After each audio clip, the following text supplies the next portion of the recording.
¿qué tal? Yo soy Samantha Vargas y vamos a hablar el día de hoy de dos enfoques de corte cualitativo, ambos que nos pueden ayudar a reflexionar sobre la práctica docente.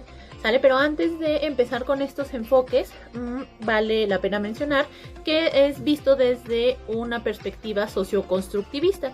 ¿Sale? Entonces, si nos ponemos los lentes de esta perspectiva, pues tenemos que entender que la realidad no es una persona, la realidad no depende de un individuo, ni tampoco depende de su contexto únicamente, sino de las relaciones que se dan entre ambas partes, el individuo y todo lo que lo rodea, llámense personas, costumbres, creencias, lugares, espacios físicos, todas las interacciones que se dan en ese medio son la realidad. Entonces, pues hay muchas maneras de interpretar la realidad, ¿vale? Ahora sí, los enfoques de los que vamos a hablar son la etnografía y el análisis del discurso. La etnografía como tal, según su etimología, significa el estudio de las etnias, pero esto es mucho más complicado de lo que suena, porque implica adentrarse en un grupo de manera prolongada para poder conocerlo y conocer su funcionamiento.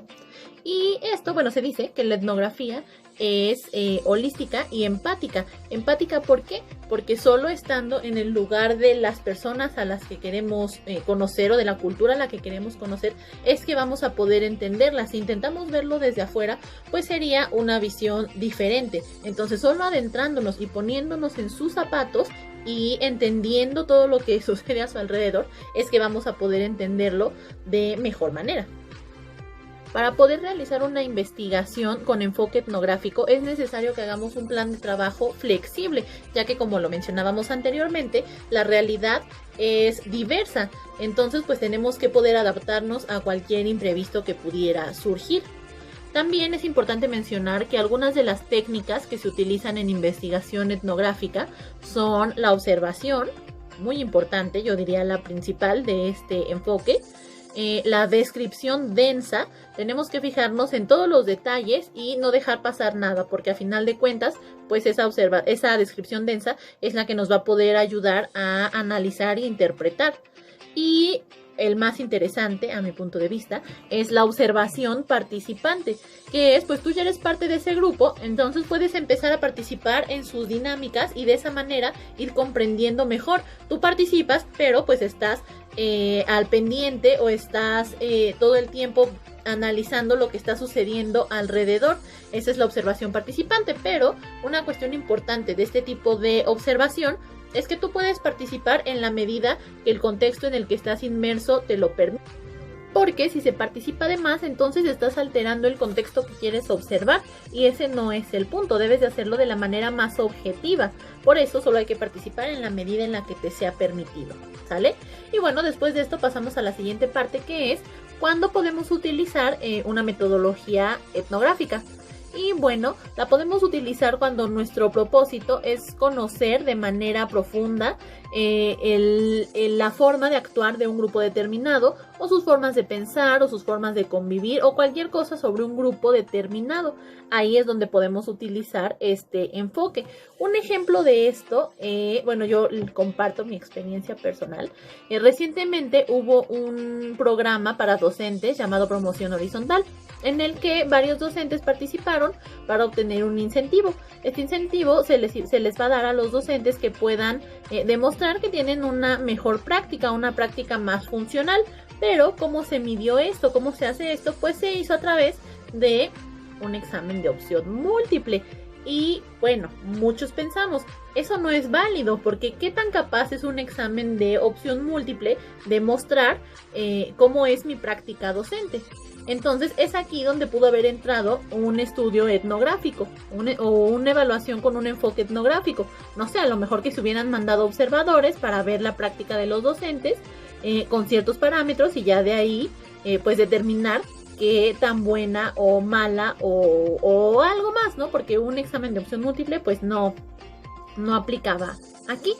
Entonces ese es un ejemplo de dónde podría usarse cuando tú quieres conocer cómo suceden las cosas, cómo están pasando, cómo se dan las interacciones. Es ahí donde puedes utilizar una investigación etnográfica, ¿vale? Y bueno, pasamos ahora a nuestro siguiente enfoque, que es el análisis del discurso. Según este enfoque, la realidad se construye en el momento en que las personas hablan o escriben sobre el mundo que las rodea. Entonces, esta realidad o estos significados que se construyen en esta realidad no son algo individual, como ya lo habíamos mencionado, no son algo que solo está en la cabeza de cada individuo, sino que son una construcción de las personas que participan en esa realidad. Vuelvo al ejemplo de la práctica docente, lo siento, es mi realidad.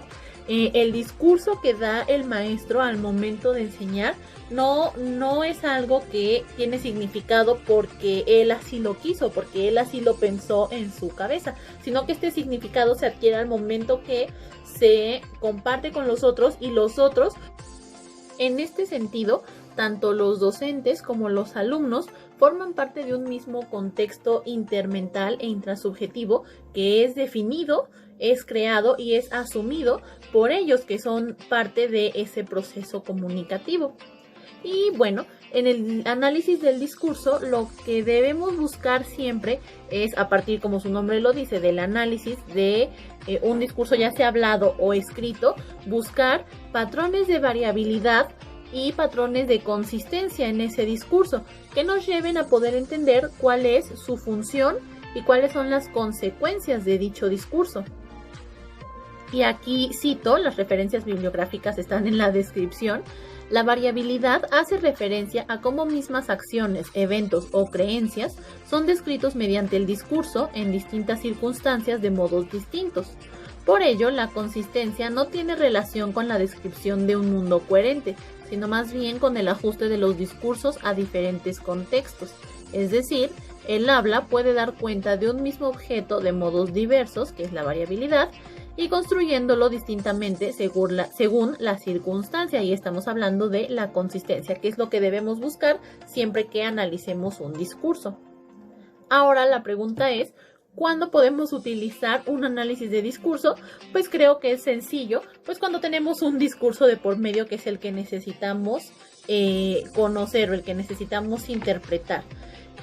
Puede ser, como les mencionaba, un discurso hablado que haya sido grabado o que haya sido transcrito, y por tanto pues puede ser también un fragmento escrito de cualquier discurso, puede ser de cualquiera de las dos maneras, ¿sale? Y bueno, para poner un ejemplo, igual que lo hicimos con el enfoque etnográfico, pues regreso a esta cuestión de la promoción horizontal. En este proceso hubo una segunda parte de la evaluación en la que se planteaban situaciones problemáticas y los docentes tenían que escribir cómo lo resolverían desde su propia experiencia y con sus conocimientos. Ahí, pues la manera en la que se van a interpretar esas respuestas, pues es con análisis del discurso, ver qué dicen los maestros acerca de esas situaciones.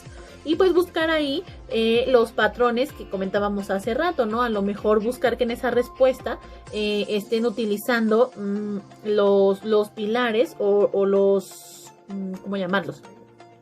Pues sí, las ideas claves del nuevo modelo educativo o de ciertos puntos ya muy específicos, ¿no?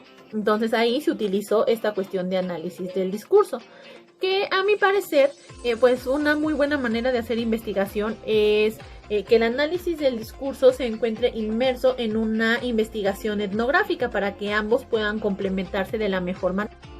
Bueno, eso nos lleva a la última parte del video, que son las limitaciones de ambos enfoques.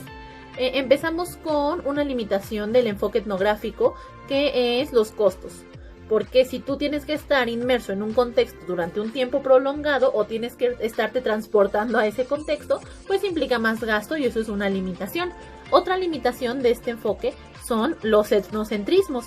Esto significa que tú puedes interpretar lo que estás viendo desde tu propia perspectiva, de una manera subjetiva. Y eso pues no es lo que se busca que sea de manera objetiva, que tú puedas estar como fuera de todo lo que tú conoces para poder adentrarte totalmente en lo que estás conociendo ahora de ese contexto en el que estás inmerso. Y bueno, vamos ahora con una limitación del enfoque de análisis del discurso, que tiene que ver con el hecho de no poder, no en todas las ocasiones poder comprobar lo que se dice con lo que se hace, que eso es muy importante. A veces este enfoque de análisis de discurso pues solo nos permite quedarnos con lo que se dice y pues para poder comprobar lo que se hace pues es más complicado y no todas las veces se puede hacer. Y bueno, una limitante de ambos enfoques en común y de muchos de tipo cualitativo es esta cuestión que mencionaba del sesgo que puede existir en las interpretaciones, interpretarlo desde nuestra propia perspectiva, que pues quizá no siempre sea la más objetiva. Digo, esto no es a fuerza, no siempre tiene que pasar, es el punto, que nosotros podamos quedarnos al margen de lo que estamos analizando para poder hacer una interpretación más válida y más objetiva. Y bueno, eso es todo de ambos métodos. La bibliografía de la que obtuve toda esta información está en la caja de descripciones y eso es todo.